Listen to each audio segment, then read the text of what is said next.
Hi guys, ಎಲ್ರಿಗೂ ನಮಸ್ಕಾರ. ನಮ್ಮ ಟೆಕ್ ನ್ಯೂಸ್ ಎಪಿಸೋಡ್ 3 ಗೆ ಸ್ವಾಗತ. ಇವತ್ತಿನ ಟೆಕ್ ನ್ಯೂಸ್ ಸ್ಟಾರ್ಟ್ ಮಾಡೋದಕ್ಕಿಂತ ಮುಂಚೆ ನೀವೇನಾದ್ರು ನಮ್ಮ ಚಾನಲ್ಗೆ ಸಬ್ಸ್ಕ್ರೈಬ್ ಆಗಿಲ್ಲ ಅಂತಂದ್ರೆ ಸಬ್ಸ್ಕ್ರೈಬ್ ಆಗಿ ಬೆಲ್ ಐಕನ್ ಕೂಡ ಕ್ಲಿಕ್ ಮಾಡಿ. ಬನ್ನಿ ಇವತ್ತಿನ ಟೆಕ್ ನ್ಯೂಸ್ ನ ಶುರು ಮಾಡೋಣ. ಇವತ್ತಿನ ಮೊದಲನೇ ಟೆಕ್ ನ್ಯೂಸ್ ಬಂದು ಗೂಗಲ್ ಇಂದ. ಗೂಗಲ್ ವಿಯೋ 3 ನಿಮ್ಗೆ ಎಲ್ರಿಗೂ ಗೊತ್ತಿರೋದೆ. ಇದೊಂದು ಎಐ ಟೂಲ್. ಇದನ್ನ ವಿಡಿಯೋ ಜನರೇಟ್ ಮಾಡೋದಕ್ಕೆ ಅಂತ ಯೂಸ್ ಮಾಡ್ತಾರೆ ಎಐ ವಿಡಿಯೋನ. ಇದನ್ನ ಈಗ ವಿಯೋ 3.1 ಅಪ್ಡೇಟ್ ಅನ್ನ ಕೊಟ್ಟಿದ್ದಾರೆ. ಮುಂಚೆ ಇದ್ದಂತ ವರ್ಷನ್ ಅಲ್ಲಿ ನೀವು 1080p ರೆಸಲ್ಯೂಷನ್ ಅಲ್ಲಿ ಮಾತ್ರ ನೀವು ವಿಡಿಯೋ ಜನರೇಟ್ ಮಾಡಕ್ ಆಗ್ತಿತ್ತು. ಹಾರಿಜಾಂಟಲ್ ಮಾತ್ರ ವಿಡಿಯೋ ಜನರೇಟ್ ಮಾಡಕ್ ಆಗ್ತಿತ್ತು. ಇವಾಗ ಬಿಟ್ಟಿರೋ ಅಪ್ಡೇಟ್ ಅಲ್ಲಿ ವರ್ಟಿಕಲ್ ವಿಡಿಯೋನು ಜನರೇಟ್ ಮಾಡಬಹುದು. ಆಮೇಲೆ 4K ವಿಡಿಯೋನ ನೀವು ಜನರೇಟ್ ಮಾಡಬಹುದು. ಅದಕ್ಕೆ ತಕ್ಕಂತೆ ಆಡಿಯೋ, ವಿಡಿಯೋ, ಸೌಂಡ್ ಎಫೆಕ್ಟ್ಸ್ ಮತ್ತೆ ಲಿಪ್ ಸಿಂಕ್ ಎಲ್ಲ ಅಕ್ಯುರೇಟ್ ಆಗಿರುತ್ತೆ. ಮುಂಚೆ ಇದ್ದಂತ ವರ್ಷನ್ ಅಲ್ಲಿ ಇಷ್ಟೆಲ್ಲ ಫೀಚರ್ಸ್ ಇರ್ಲಿಲ್ಲ. ಇವಾಗ ಬಿಟ್ಟಿರೋಂತ ವರ್ಷನ್ ಅಲ್ಲಿ ಇಷ್ಟೆಲ್ಲ ಫೀಚರ್ಸ್ ಬಂದಿದೆ. ಈ ಅಪ್ಡೇಟ್ ಅನ್ನ ಸೋಷಿಯಲ್ ಮೀಡಿಯಾಗಳಿಗಂತಾನೆ ಬಿಟ್ಟಿದ್ದಾರೆ. ಈ ಟಿಕ್ ಟಾಕ್ ಆಗಿರ್ಬೋದು, ಇನ್ಸ್ಟಾಗ್ರಾಮ್ ಆಗಿರ್ಬೋದು, ಇದಕ್ಕೋಸ್ಕರ ಅಂತ ಇದನ್ನ ಬಿಟ್ಟಿದ್ದಾರೆ. ಮುಂಚೆ ಇದ್ದಿದ್ದಕ್ಕಿಂತ ಇದು 60% ಎಕ್ಸ್ಟ್ರಾ ಕೆಲಸನ ಚೆನ್ನಾಗಿ ಮಾಡುತ್ತೆ ಅಂತ ಹೇಳ್ತಾ ಇದ್ದಾರೆ. ಆಮೇಲೆ ಇದರಲ್ಲಿ ಎಐ ಜನರೇಟೆಡ್ ವಿಡಿಯೋ ಅಂತ ಕಂಡುಹಿಡಿಯೋದಕ್ಕೆ ಸಿಂತ್ ಐಡಿ ಅನ್ನೋ ವಾಟರ್ ಮಾರ್ಕ್ ಕೂಡ ಬರುತ್ತೆ. ತುಂಬಾ ಯೂಸ್ ಆಗುತ್ತೆ ಇದು ಕಂಟೆಂಟ್ ಕ್ರಿಯೇಟರ್ ಗಳಿಗೆ. ಒಂದೊಳ್ಳೆ ವಿಷಯ. ಇನ್ನು ಮುಂದಿನ ಟೆಕ್ ನ್ಯೂಸ್ ಬಂದು ಆಪಲ್ ಕಡೆಯಿಂದ.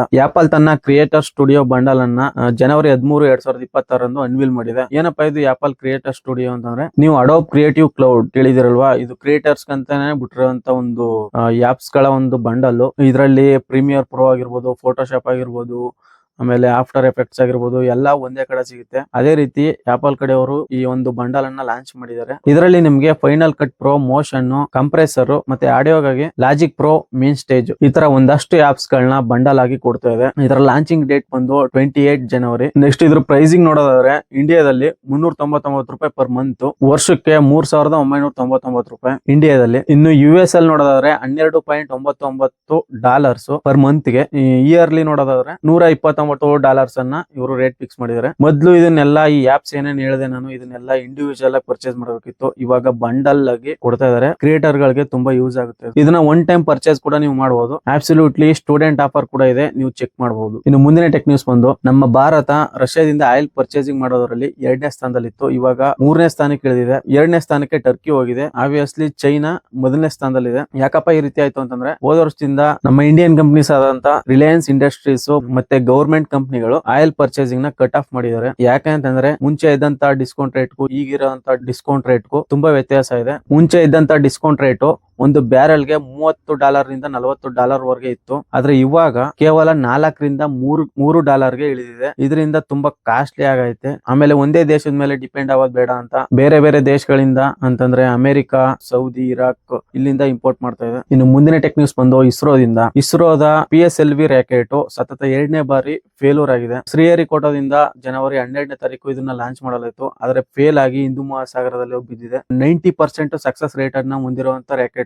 ಆದ್ರೂ ಕೂಡ ಯಾಕೆ ಆಗ್ತಿದೆ ಅನ್ನೋದು ಒಂದು ಕ್ವಶನ್ ಮಾರ್ಕ್ ಆಗಿದೆ. ಈ ರಾಕೆಟ್ 16 ಉಪಗ್ರಹಗಳನ್ನ ಹೊತ್ತೊಯ್ತಿತ್ತು ಅಂತ ಮಾಹಿತಿ ಗೊತ್ತಾಗ್ತಿದೆ. ಆದ್ರೆ ಇದು ಫೇಲ್ ಆಗಿದೆ ಈಗ. ಇನ್ನು ಮುಂದಿನ ಟೆಕ್ ನ್ಯೂಸ್ ಬಂದು HP ಇಂದ. HP ಅವರು CES 2026 ನಲ್ಲಿ ಒಂದು ಕೀಬೋರ್ಡ್ ನ ಲಾಂಚ್ ಮಾಡಿದರೆ. ಇದು ಬರೀ ಕೀಬೋರ್ಡ್ ಮಾತ್ರ ಅಲ್ಲ, ಇದು ಇಂಟಿಗ್ರೇಟೆಡ್ PC ಒಳಗಡೆ PC ಇದೆ. ಇದ್ರೊಳಗಡೆ ಕಂಪ್ಯೂಟರ್ ನ ಇಂಟಿಗ್ರೇಟ್ ಮಾಡಿದೆ ಕೀಬೋರ್ಡ್ ಒಳಗಡೆನೆ. ಇದ್ರ ಹೆಸರು ಬಂದು HP ಎಲೈಟ್ ಬೋರ್ಡ್ ಅಂತ ಹೆಸರಿಟ್ಟಿದ್ದಾರೆ. ಇದರ ಥಿಕ್ನೆಸ್ ಬಂದು 12 ರಿಂದ 17 mm ಇದೆ. ಇದರ ತೂಕ ಬಂದು 750 ಗ್ರಾಮ್ ಇದೆ. ಆದ್ರೆ ಬರೀ ಕೀಬೋರ್ಡ್ ತರ ಇದು ಕಾಣಿಸುತ್ತೆ. ಆದ್ರೆ ಇದು PC, ಒಂದು ಮಾನಿಟರ್ ಇಟ್ಕೊಂಡು ನೀವು ಆರಾಮಾಗಿ PC ರೀತಿ ವರ್ಕ್ ಮಾಡಬಹುದು. ಇನ್ನು ಮುಂದಿನ ಟೆಕ್ ನ್ಯೂಸ್ ಬಂದು ನಮ್ಮ ಇಂಡಿಯನ್ ರೈಲ್ವೇಸ್ ಇಂದ. ನಮ್ಮ ಇಂಡಿಯನ್ ರೈಲ್ವೇಸ್ ಇದೇ ತಿಂಗಳು 9 ಹೊಸ ಅಮೃತ್ ಭಾರತ್ ಅನ್ನೋ ಹೆಸರಿನ ರೈಲ್ ಅನ್ನ ಲಾಂಚ್ ಮಾಡ್ತಾ ಇದೆ ಇದೇ ತಿಂಗಳು. ಈ ರೈಲ್ಗಳು ಕಮ್ಮಿ ರೇಟ್ ನ ನಾನ್ AC ಎಕ್ಸ್ಪ್ರೆಸ್ ಗಳು. ಇವುಗಳನ್ನ ಕಾರ್ಮಿಕರಿಗೆ ಮತ್ತೆ ದೂರದ ಪ್ರಯಾಣ ಮಾಡೋರಿಗೆ ಅಂತಾನೆ ಮಾಡಿರುವಂತ ಟ್ರೈನ್ಗಳು. ಅದಕ್ಕೆ ಅವುಗಳನ್ನ ಸಾಮಾನ್ಯ ಜನರ ಒಂದೇ ಭಾರತ್ ಅಂತಾನೂ ಕೂಡ ಕರೀತಾರೆ. ಕರ್ನಾಟಕ ಸೇರಿ 10 ರಾಜ್ಯಗಳಲ್ಲಿ ಇದು ಪ್ರಯಾಣ ಮಾಡಲಿದೆ. ಇದರ ಟಿಕೆಟ್ ದರ ಬಂದು 1000 ಕಿಲೋಮೀಟರ್ಗೆ 500 ರೂಪಾಯಿ. ಮತ್ತೆ ಇದರ ವೇಗ ಬಂದು 130 ಕಿಲೋಮೀಟರ್ ಪರ್ ಅವರ್. ಇನ್ನು ಮುಂದಿನ ಟೆಕ್ ನ್ಯೂಸ್ ಬಂದು ನಮ್ಮ ಇಂಡಿಯನ್ ಆರ್ಮಿಯಿಂದ. ನಮ್ಮ ಇಂಡಿಯನ್ ಆರ್ಮಿ ಅವರು NRT ಒಂದಿಗೆ ಸೇರಿ, NRT ಅಂದರೆ new space research and technologies, ಇವರೊಂದಿಗೆ ಸೇರಿ ಕಾಂಟ್ರಾಕ್ಟ್ ಅನ್ನ ಮಾಡ್ಕೊಂಡು ಒಂದು ಡ್ರೋನ್ ಅನ್ನ ತಯಾರು ಮಾಡಿದೆ. ಈ ಡ್ರೋನ್ ನ ಸ್ಪೆಷಾಲಿಟಿ ಏನಪ್ಪಾ ಅಂತಂದ್ರೆ, ಇದು ಒಂದು ಸೋಲಾರ್ ಪವರ್ಡ್ ಡ್ರೋನ್. ಈ ಡ್ರೋನ್ ಗೆ ಯಾವುದೇ ರೀತಿ ಚಾರ್ಜಿಂಗ್ ಅವಶ್ಯಕತೆ ಇರೋದಿಲ್ಲ, ಮತ್ತೆ ಯಾವುದೇ ರೀತಿ ಫ್ಯೂಲ್ ನ ಹಾಕ್ಬೇಕು ಅಂತನೋ ಅವಶ್ಯಕತೆನೂ ಇರೋದಿಲ್ಲ. ಯಾಕಂತಂದ್ರೆ ಇದು ಸೋಲಾರ್ ಮುಖಾಂತರ ಚಾರ್ಜ್ ಮಾಡ್ಕೊಂಡು ವಾರಗಟ್ಲೆ ಅಂತಂದ್ರೆ ಅಪ್ ಟು, ಇವಾಗ ನೀವು ಆರಿಸಿದ್ರೆ ಇದನ್ನ 90 ದಿನಗಳವರೆಗೆ ಹಾರಾಟ ನಡೆಸುತ್ತೆ. ಆಮೇಲೆ ಇದು 20 ಕಿಲೋಮೀಟರ್ ಎತ್ತರದಲ್ಲಿ ಹಾರಾಟ ನಡೆಸಬಲ್ಲ ಅಂತ ಕೆಪಾಸಿಟಿನ ಹೊಂದಿದೆ. ಮೊದ್ಲಿದ್ದಂತ ಡ್ರೋನ್ ಗಳಿಗೆ ಈ ಕೆಪಾಸಿಟಿ ಇರಲಿಲ್ಲ. 12 ಅವರ್ಸ್ ಅಥವಾ 24 ಅವರ್ಸ್ ಅಷ್ಟೇ ಹಾರ್ಸಕ್ ಆಗ್ತಿದ್ದು. ಇದರಿಂದ ನಮ್ಮ ಆರ್ಮಿ ಅವ್ರಿಗೆ ಕಷ್ಟ ಆಗ್ತಿತ್ತು. ಅದಕ್ಕೋಸ್ಕರ ಈ ಡ್ರೋನ್ ನ ತಯಾರು ಮಾಡಿದ್ದಾರೆ. ಈಗ ಲಡಾಖ್ ಅಲ್ಲಿ ಆಗಿರ್ಬೋದು, LAC ಗಡಿ ರೇಖೆ ಮತ್ತೆ LOC ಗಡಿ ರೇಖೆ ಇಲ್ಲೆಲ್ಲ ಕಣಿವೆಗಳು, ಬೆಟ್ಟ ಗುಡ್ಡಗಳೆಲ್ಲ ಜಾಸ್ತಿ ಇರೋದ್ರಿಂದ ಈ ತರ ಡ್ರೋನ್ ಗಳ ಅವಶ್ಯಕತೆ ನಮ್ಮ ಇಂಡಿಯನ್ ಆರ್ಮಿ ಅವ್ರಿಗೆ ಇತ್ತು. ಇದರಿಂದ ತುಂಬಾ ಹೆಲ್ಪ್ ಆಗುತ್ತೆ. ಆಮೇಲೆ ಈ ಡ್ರೋನ್ ನಮ್ಮ ಭಾರತದ ಮೊಟ್ಟ ಮೊದಲ ಸೋಲಾರ್ ಪವರ್ಡ್ ಡ್ರೋನ್ ಆಗಿದೆ. ಇನ್ನು ಮುಂದಿನ ಟೆಕ್ ನ್ಯೂಸ್ ಬಂದು ಸೌದಿಯಿಂದ. ಸೌದಿ ಅರೇಬಿಯಾದಲ್ಲಿ 7.8 ಮಿಲಿಯನ್ ಔನ್ಸ್ ಚಿನ್ನ 4 ಜಾಗಗಳಲ್ಲಿ ಪತ್ತೆಯಾಗಿವೆ. ಈಗ ಸೌದಿಯಲ್ಲಿ ಚಿನ್ನ ಮತ್ತು ಖನಿಜ ಸಂಪತ್ತು $2.5 ಟ್ರಿಲಿಯನ್ ಗೆ ಏರಿಕೆಯಾಗಿದೆ. ಈ ಮೂಲಕ ಸೌದಿ 2030ರವರೆಗೆ ಗಣಿಗಾರಿಕೆಯನ್ನ ಆರ್ಥಿಕತೆಯ 3ನೇ ಸ್ಥಾನಕ್ಕೆ ತರುವ ಪ್ಲಾನ್ ಅನ್ನ ಹಾಕೊಂಡಿದೆ. ಇನ್ನು ಮುಂದಿನ ಟೆಕ್ ನ್ಯೂಸ್ ಬಂದು ಗುಜರಾತ್ ಮೂಲದ ಅಂಕಿತ್ ಪಟೇಲ್ ಅನ್ನೋರು. ಇವರು ವಿರಾಟ್ ಕೊಹ್ಲಿ ಫ್ಯಾನು. ಇವರು 15 ಲಕ್ಷದ ಐಫೋನ್ ಬ್ಯಾಕ್ ಕವರ್ ಅನ್ನ ವಿರಾಟ್ ಕೊಹ್ಲಿ ಅವರಿಗೆ ಗಿಫ್ಟ್ ಕೊಟ್ಟಿದ್ದಾರೆ. ಈ ಬ್ಯಾಕ್ ಕವರ್ 150 ಗ್ರಾಮ್ ಇದೆ, 24 ಕ್ಯಾರೆಟ್ ಚಿನ್ನ. ಈ ಬ್ಯಾಕ್ ಕವರ್ ನ ಹಿಂದೆ ವಿರಾಟ್ ಕೊಹ್ಲಿ ಅವರ ಫೋಟೋ ಮತ್ತೆ ಡೈಮಂಡ್ ನಿಂದ ಡೆಕೋರೇಟ್ ಮಾಡಲಾಗಿದೆ. ಆ ಫೋಟೋದಲ್ಲಿ ವಿರಾಟ್ ಕೊಹ್ಲಿ ಅವರು MRF ಬ್ಯಾಟ್ ನ ಹಿಡಿದಿದ್ದಾರೆ. ಈ ಬ್ಯಾಕ್ ಕವರ್ ನ ಜೊತೆಗೆ ಚಿನ್ನದ ಬ್ರೇಸ್ಲೆಟ್ ಗಳನ್ನ ಕೂಡ ಕೊಟ್ಟಿದ್ದಾರೆ. ಇನ್ನು ಮುಂದಿನ ಟೆಕ್ ನ್ಯೂಸ್ ಬಂದು ಯಾಸ್ಕರ್ 2026 98ನೇ ಅಕಾಡೆಮಿ ಪ್ರಶಸ್ತಿಗಳು ಮಾರ್ಚ್ 15, 2026ಕ್ಕೆ ನಡೆಯಲಿದೆ. ಇವುಗಳು ಏನಪ್ಪಾ ಅಂತಂದ್ರೆ ಸಿನಿಮಾಗಳಿಗೆ ಕೊಡುವಂತ ಪ್ರಶಸ್ತಿಗಳು. ಈ ಅವಾರ್ಡ್ ಗಳಿಗೆ ಒಂದಷ್ಟು ಸಿನಿಮಾಗಳು ಸೆಲೆಕ್ಟ್ ಆಗಿವೆ. ಇದೇ ಜನವರಿ 22ನೇ ತಾರೀಕು ಯಾವ ಸಿನಿಮಾ ಸೆಲೆಕ್ಟ್ ಆಗಿದೆ ಅಂತ ಅನೌನ್ಸ್ ಮಾಡ್ತಾರೆ. ಈಗ ಸದ್ಯಕ್ಕೆ ಒಟ್ಟು 201 ಸಿನಿಮಾಗಳು ಸೆಲೆಕ್ಟ್ ಆಗಿವೆ ಅಂತ ಹೇಳಲಾಗ್ತಿದೆ.